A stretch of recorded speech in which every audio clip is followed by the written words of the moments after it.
If school nurses are attentive, empathic, and compassionate, I believe that students and families will come to know that they're a safe person for them to go to and a person who they can be honest with about their grief reactions.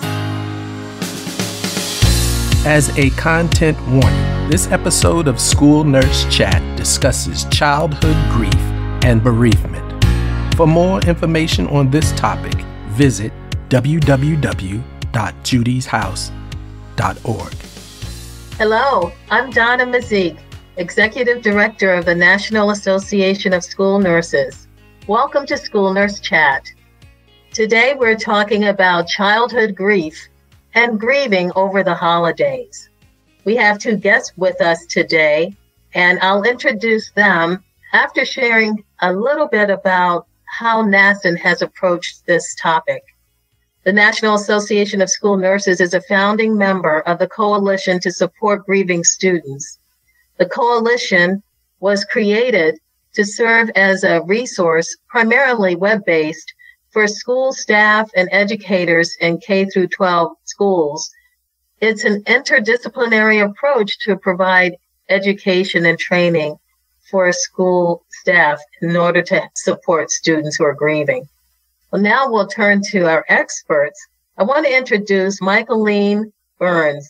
Michaeleen is the Chief Clinical Officer of Judi's House and JAG Institute, which is a comprehensive child and family bereavement center in Denver, Colorado.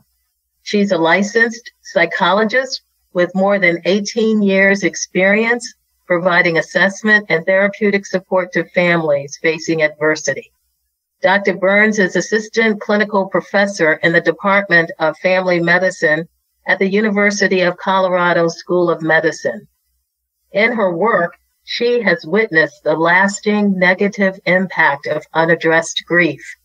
She's also dedicated to ensuring that appropriate care is available for all and raising childhood bereavement to a level of critical public importance. Dr. Burns oversees Judi's House and the JAG Institute's core initiatives, which are direct service, evaluation and research, and training and education. And all of that works towards the organization's vision that no child should be alone in their grief. Welcome, Dr. Burns. Thank you. It's a pleasure to be here, Donna, and please refer to me as Mickey. And our next guest is Elizabeth McDermott. Ms. McDermott has been the school nurse at Georgetown Day School in Washington, D.C. for 21 years. She has served as president of the NASN D.C. affiliate, and she served on the NASN board of directors. Prior to becoming a school nurse, Ms. McDermott spent 8 years working in labor and delivery. And while working in labor and delivery, she obtained her certification in grief counseling and oversaw the hospital's perinatal grief program. Welcome. Happy to be here. Mickey, I'll give you the first question. How common is grief in childhood, specifically the loss of a parent or a primary caregiver? When we started out at Judi's House wanting to get into helping children who are grieving find connection and healing, one of the first questions we asked ourselves was, how many children are grieving? And so we developed a model called the Childhood Bereavement Estimation Model. And that tells us that 1 in 14 children in the U.S. will experience the death of a parent or a sibling by their 18th birthday. And I know that you asked specifically about death of a parent. 1 in 17 children will experience the death of a parent by their 18th birthday. And since I know we're talking to school nurses today, when you think about the size of an average classroom, that means that there's probably only one student in every classroom. So being able to find connection can be really difficult when you're feeling all alone and like no one can understand what you're going through. What that model tells us is that currently about 2 million children in the U.S. are grieving the death of a parent. So it's probably more prevalent than some people think. Certainly 2 million is a lot larger number than I think we have thought about in terms of childhood grief. How do you see COVID-19 further impacting students who are also grieving the loss of a parent or a sibling? Grief is already really complicated and messy, and the COVID-19 crisis has just exacerbated the complexity of grief for bereaved families. In many ways, the ways we traditionally cope, they just aren't readily available to us. What we know is that families of color have been disproportionately impacted by COVID-19 for a multitude of reasons, including discriminatory healthcare practices and overrepresentation in what we now call essential services. I don't think some of the things that qualify as essential are things we would have thought about in January of 2020. And a lot of families where the jobs that their caregivers have don't allow them to work from home. And so they're having to go out, and with the numbers as high as they are right now, that's a really scary prospect for a family and for children. So what we know is that when we look at how COVID-19 is complicating things for grieving families, it varies. We reached out to all of our families this summer to ask them how they were doing in the midst of the pandemic. Some of them shared that they were finding that the restrictions were allowing them to connect in a whole new way. They were talking about their grief in an approach that they never had before. They were having open conversation and dialogue that when they were normally running around and going from place to place, they never made the space for. While others shared with us that the restrictions and having to be at home was really complicating their grief even more. They weren't able to get together with family or relatives who really helped them to feel connected. And so I think when we think about how is the COVID-19 pandemic affecting families, we really have to look at each family's unique experience and reach out to them and ask, what is it that's going on for you specifically? And what is it that you need to be able to manage this incredibly stressful time that we're all experiencing? Wow, that's really helpful, Mickey. With COVID or without COVID, grief is such a unique experience and journey for people. And it's interesting that you're reaching out, provided that information, that it's still unique, even within the midst of a pandemic. While some families told us that the COVID-19 pandemic has actually created a greater level of understanding in their community because everybody's grieving, as you said, we're all missing things. We're missing graduations, weddings, we're missing holidays and get-togethers. So for some families, that has actually created more understanding among their peers that people know what it's like to lose something and to miss that. And then again, other families shared that for them, the comparison of missing a graduation to having an empty chair at the table at Thanksgiving really felt dismissive of their grief. So the pandemic definitely hasn't made grieving any more straightforward. I'm going to ask this question to both of you. I'll start with you, Elizabeth. Are you aware of the response of grieving students to the isolation of virtual instruction, or even the return to school during this time that's so challenging for us all? I think Mickey actually spoke to this a little bit in her last response. Just as there's a normal continuum for grief, we're also seeing a continuum of responses to virtual instruction. And for some kids who are grieving, I think this is probably helpful, as she said, for them to be home, to be surrounded by loved ones, to have the time and the space to grieve as they need to. And for other kids, they're missing out on the extra support that schools provide, the support that friends provide. They, would benefit, I think, a lot from having a little more routine in their lives, more distractions. So I think there's a huge continuum of responses. With regard to kids coming back to school, my students are back in school, and I have definitely in my children who are experiencing grief seen an increase in separation anxiety. I think it's harder for some of these kids to leave home, right? They've lost someone and they don't want to leave the people that are remaining in their lives. So I've seen an increase in separation anxiety. I've seen an increase in difficulty concentrating, which goes along with grief, and an increased somatization, which for a school nurse is really difficult right now because, the things we see, stomach aches, headaches, diarrhea, that are often associated with anxiety, with stress, with grief, are the very things we're being told to send children home from school for.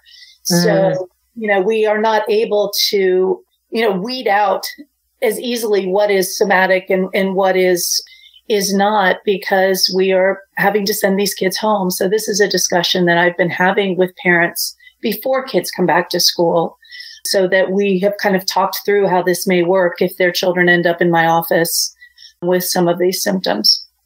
Great way to be proactive with that, Elizabeth. Mickey, did you have anything to add in terms of the response of grieving students to the isolation of virtual instruction or even returning to school?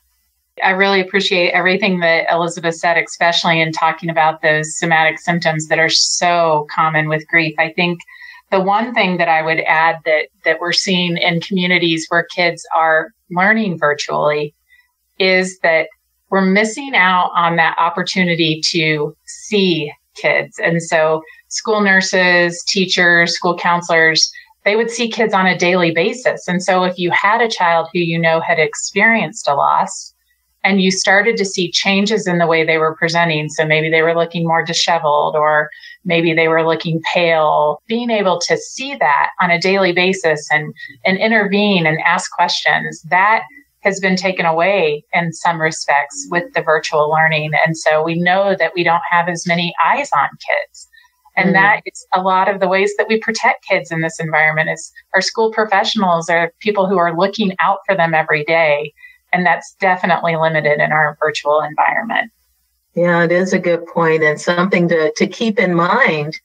Mickey, I want to talk about the holiday season that's upon us and wondering what considerations for school nurses do you have to positively impact students and families before they have their holiday break time?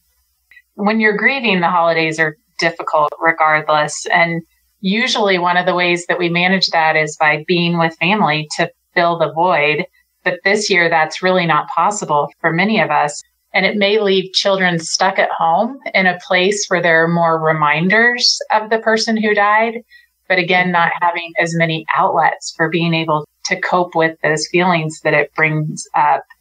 And so as we look at this holiday season, and again, we take into consideration all those reasons why it might look different for kids this year, from the COVID-related restrictions to having a caregiver who's maybe unemployed now or underemployed now. We know that school nurses can have a positive impact by first acknowledging for kids that this year is really different, that difference is creating stress. And it's not just creating stress for the student, it's creating stress in their family, and it's creating stress in their support network. So even the people who we usually turn to for help, we're all living in this kind of soft trauma of being, in this COVID-19. So first, just recognizing that difference. And then I think second, incorporating additional questions into what you ask students when they do come to you, whether that's virtually or in person, to really kind of ask them about how things are different for them, not just because of the loss that they've experienced, but because of the current times and how things are going.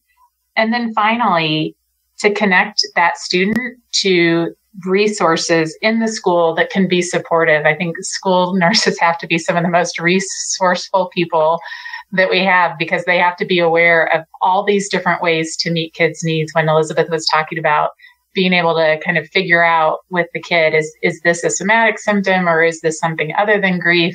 You all are kind of are reference librarians of how to support kids. And so just being able to kind of get them directed to the resources that they need to be able to manage the grief and the COVID-19 pandemic a little better.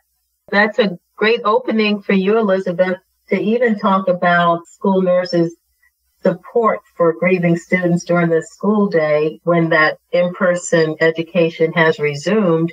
You're there. You're there now. Can you give some examples of strategies that have worked?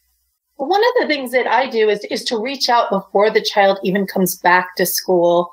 And I often, if I learn about a child who's lost a loved one, whether it be a parent, a grandparent, a sibling, I usually send the child a card right away.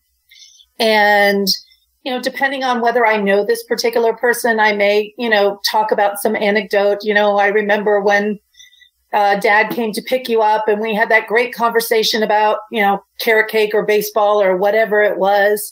Or I'm so glad I got to meet Grandma Edna when she came to Grandparents' Day last year. But I reach out, I name the person, I let the child know that I'm thinking about this person too, make myself approachable. If I don't know the person, I, may just say to them, I hope that you'll feel comfortable stopping by my office when you get back. I'd love to hear more about, this person in your life. Even if somebody's lost someone early in the pandemic, I know a lot of schools have been out since March, that the holidays are a good time to reach out to families. As Mickey said, this is a time when people feel loss, especially deeply, and they have not forgotten about this loved one. So it's fine to reach out months later and let this child know that you are thinking about them, that you are thinking about their loved one, and it's a good excuse to send a card. I also work to prep teachers before kids come back to let them know what to expect, how this child may present, what things would trigger us to be concerned and to refer this child to the counselor or to outside counseling. I often refer our staff members to the Coalition to Support Grieving Students, which you mentioned early on in the program, because they have wonderful resources. And I'm really excited to learn more about Judi's house and the resources that they offer today too. So those are some of the things that I do before a child even walks into the building. And I think that's really important to support the kids before they come in. Some kids want to talk, some kids don't want to talk, and those are both okay. But I always let them know that I'm there and just try to touch base with them when they first get back, just to be a presence so that they know that I'm someone that they can come to. The National Association of School Nurses is a founding member of the Coalition to Support Grieving Students. Find videos and resources for schools at grievingstudents.org. You mentioned, Elizabeth, making yourself approachable. So that says a lot.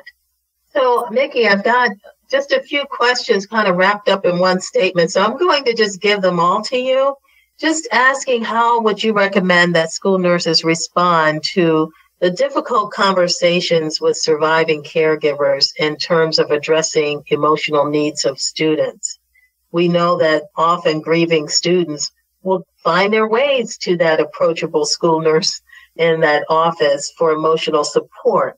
How do school nurses determine when students may need to be referred or to speak to a school counselor or school psychologist, or even in some cases be sent home for the day or referred to community counseling support? Do you recommend a plan of care? How would a school nurse approach that? Those are a lot of questions, Donna. I'll try to break them down, but if I miss anything, you certainly let me know. First of all, I'd just like to say thank you to Elizabeth. What you just outlined as a response to a child who has had a loss is exactly what we would want to happen. And so thank you, and thanks to all the school nurses who are listening.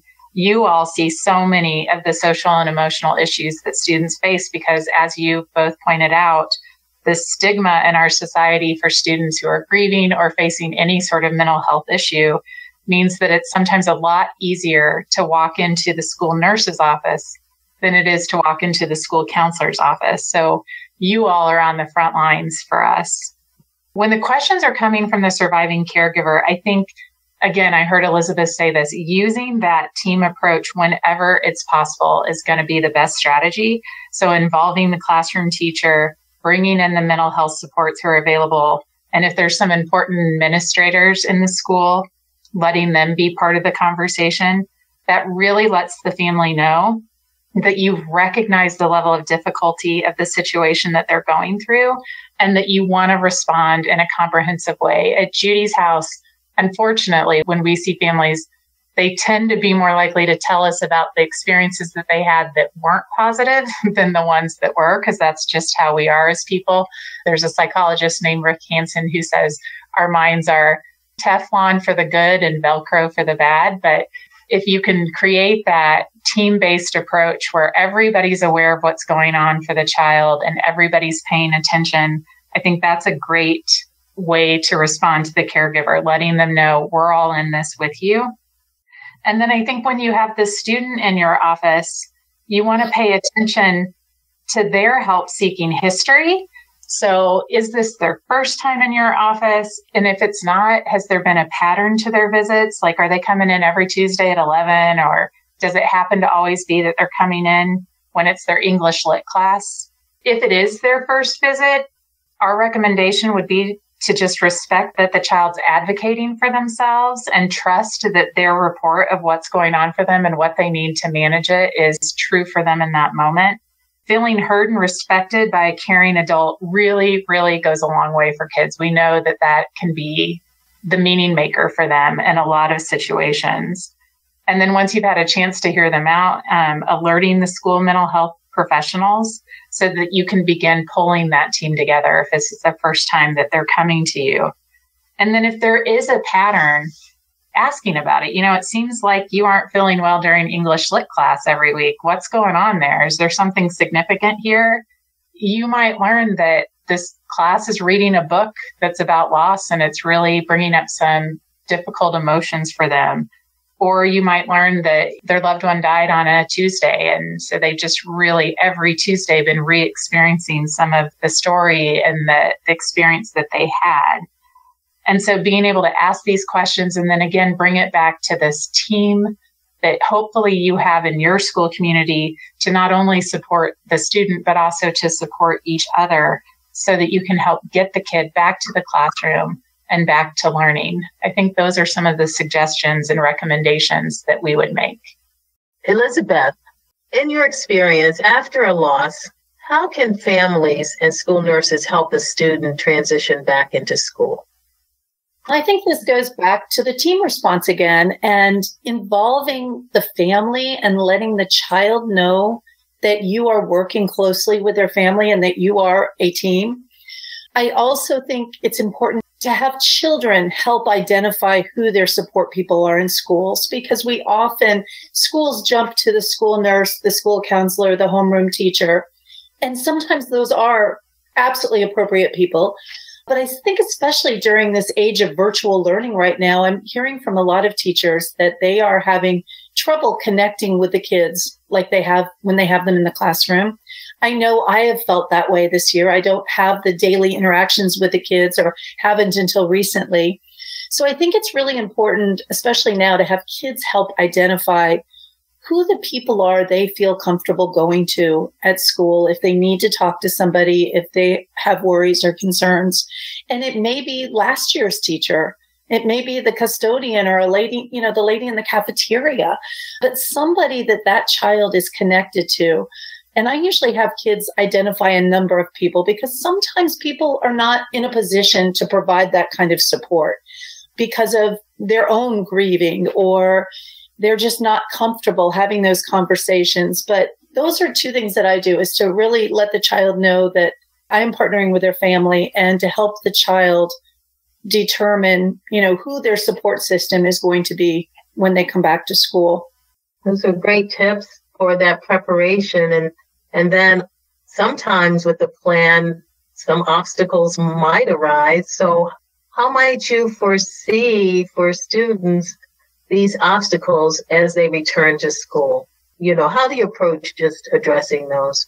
Well, I think Mickey referred to this early on. And I think a lot of times we don't, we're thinking about the child in grief and the parents in grief and don't think about some of the logistical obstacles that kids face when they come back after the loss of a loved one, especially if it's somebody who's been living in their immediate family, whether it be a parent, a grandparent, a caregiver.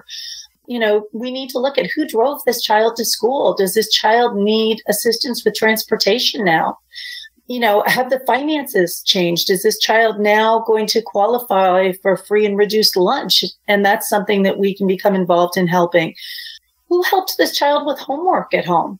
And it may be that it's, the parent who's still there, but they now have taken on a whole nother role and they're working and assuming two parenting roles and may not have the time to do the amount of homework help they had. So sometimes, we may be arranging extra homework help for the child at school or having them come to the after school program. So I think there's a lot of logistical obstacles that are not necessarily thought of when there's a loss in the family. And these are things that nurses can be helpful in arranging. Mickey, many community providers such as Judi's House are expanding services to virtual formats in this time that we're in. How does a student and family access virtual grief support? And what suggestions do you have for school nurses across the nation and even globally? I'm so glad you asked this question, Donna. When the pandemic really hit home back in March, a collection of grief centers that come together called the National Alliance for Grieving Children quickly started meeting on a weekly basis to share best practices and talk about how we were going to continue to meet the needs of the millions of grieving children who are out there, despite the fact that we couldn't get together in the ways that we had traditionally done so. And almost all of the organizations pivoted to the virtual environment, just like schools had to. A lot of those services are available locally. And so I want to offer two resources to the listeners. Both the National Alliance for Grieving Children and the Eluna Foundation have national directories and some international directories for resources in their community of people who are providing this kind of support. So that would be two places where you could go to find out if there's a grief care provider in your community. And if you don't see something, the Eluna Foundation has a hotline number that you can call, and they will work with you to help find resources that you can access, even if there's not anything there. The other resource that I would highlight is available through Judi's House. Our community-based care team developed virtual workshops for students and for school professionals. The student workshops are 20 to 45 minutes and developmentally tailored to students grades K through 12. Whether they're grieving or not. So our grief experts virtually come into the classroom and they have a little curriculum that they offer and have some follow-up questions to really open up the conversation about grief among the students. And then we can provide ongoing consultation with that. And then our professional workshops are for any school personnel, just talking a little bit more, getting a little more in-depth about grief. And we can provide those workshops, either of those in Spanish or English, anywhere, thanks to our virtual environment. So if anyone is interested in that, they can go to our website and learn more about how to bring a little piece of Judi's House to your community. I couldn't help but think of the population-based approach in that virtual workshop you do with classrooms of students. Some of them don't know what grief is, and this way they get to learn, and it actually helps a whole population of students know what this is all about. We've had some really remarkable learnings through that. So yes, thank you, Donna, for pointing that out. Now, Elizabeth, what are some ways school nurses can recognize and attend to their own personal grief needs this holiday season? We're hearing a lot about resilience and how school nurses can take care of themselves. What are your thoughts? I think the first thing that school nurses need to do is learn how to say no. I mean, we're caregivers by nature. That's why we do what we do. And I think so many of us want to jump in and help with everything and save the world. And I think we really need to learn self-care, just like when you're on an airplane and they say, put the oxygen mask on yourself before everyone else, that we need to learn to care for ourselves as much as we care for other people. Getting enough rest, getting exercise, eating healthy, finding something that brings you joy and devoting some time each day towards doing it. And I also think it's really important for school nurses to develop contacts among other school nurses, because we're really in a unique position in a school community, and that we're kind of the lone wolf there. In most schools, there's a nurse, and we have to keep what we do confidential. So we can't just, run into the teacher's lounge and let it all out to whoever's in there. So I think it's really important to develop contacts with other nurses, and whether that's through NASN and the listservs or calling the school down the street from you and talking to the nurse there. I personally find those connections that I make with other school nurses who really understand what I'm doing and what I'm going through so valuable in helping me emotionally. Vicki, how do you recommend that school nurses reinforce to families that the student will be okay? What we know about how people heal through grief is they allow themselves to experience the grief. And our natural human tendency is to avoid discomfort. And so when somebody is healing, it often looks like they're hurting. They are hurting. And our tendency is to want to fix it, like take it away. And so I think if we can allow people to know it's okay to grieve and I'm going to sit by you, I'm going to be with you as you go through it, then they can start to move through that process in a way that's helpful. If school nurses are attentive, empathic, and compassionate, I believe that students and families will come to know that they're a safe person for them to go to and a person who they can be honest with about their grief reactions.